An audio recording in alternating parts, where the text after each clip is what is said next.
Welcome to Sociology 204, General Sociology. I'm very delighted to be your professor for this course. And the word on the screen here, invitation, is really the important one. I'll have more to say about what that means for our work together when we meet in class in person.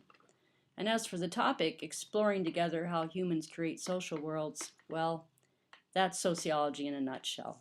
So you would expect in a college course some organization, and these are the things I want to talk about in this brief presentation. So you get a sense of what approach I'm taking to the course, what kind of expectations I have for our time together, what resources we'll use, and then what's happening next.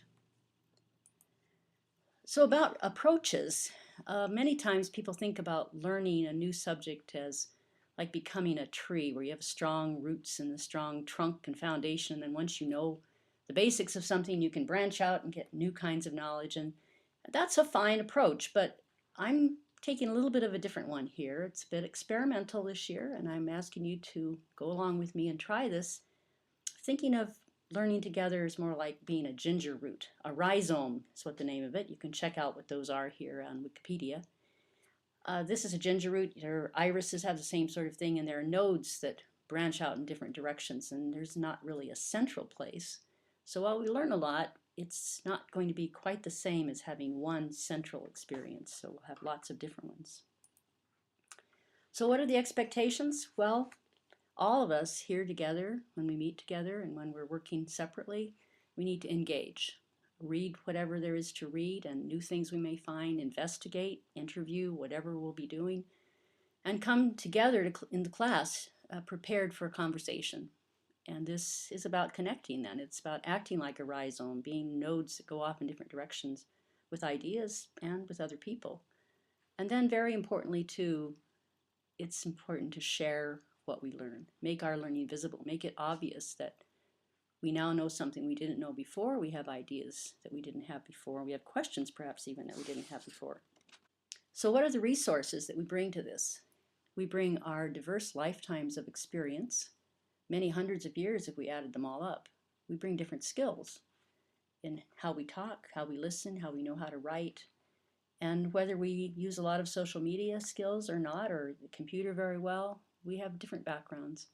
And then I have two books that I'm asking us to read together, and there will be all kinds of online sources and applications. So here's just a brief aside. There's an approach to schooling or education or gaining knowledge that's called the banking model. It maybe should be called the funnel model, but the banking model sort of means that a teacher meets with a bunch of ignorant students and then pours a bunch of knowledge into their head, and then they're all prepared to go out and roll with that new knowledge. Well, I have a different view for this course, and I want us to start with the belief that our experience, each of our experience, our lifetime of experience, every day is a resource we bring. And this guides our present behavior, and it guides our future behavior as well.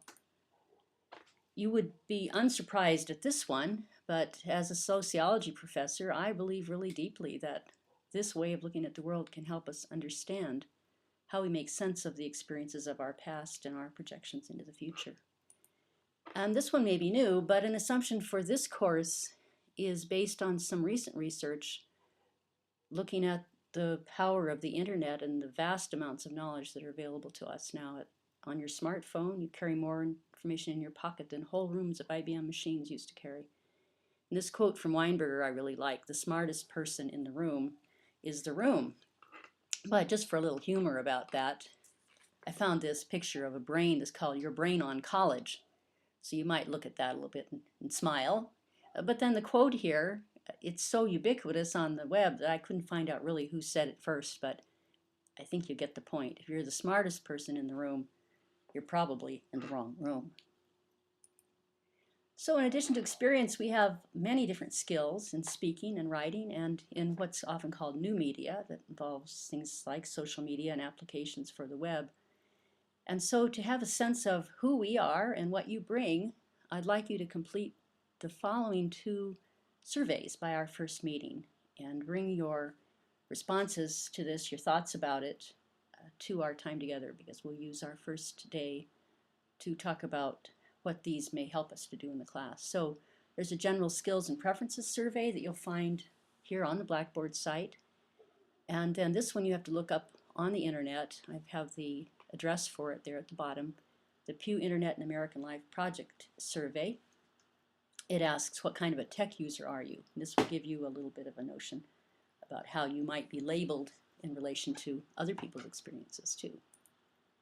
And then what you would expect also in a college course, there's some books and other sources you'll be expected to use as you go through the course with me. We have the Sociologically Examined Life, a short sociology text by Michael Schwalbe. Students either like this book a lot or want to toss it across the room, so expect some provocative, challenging ideas there.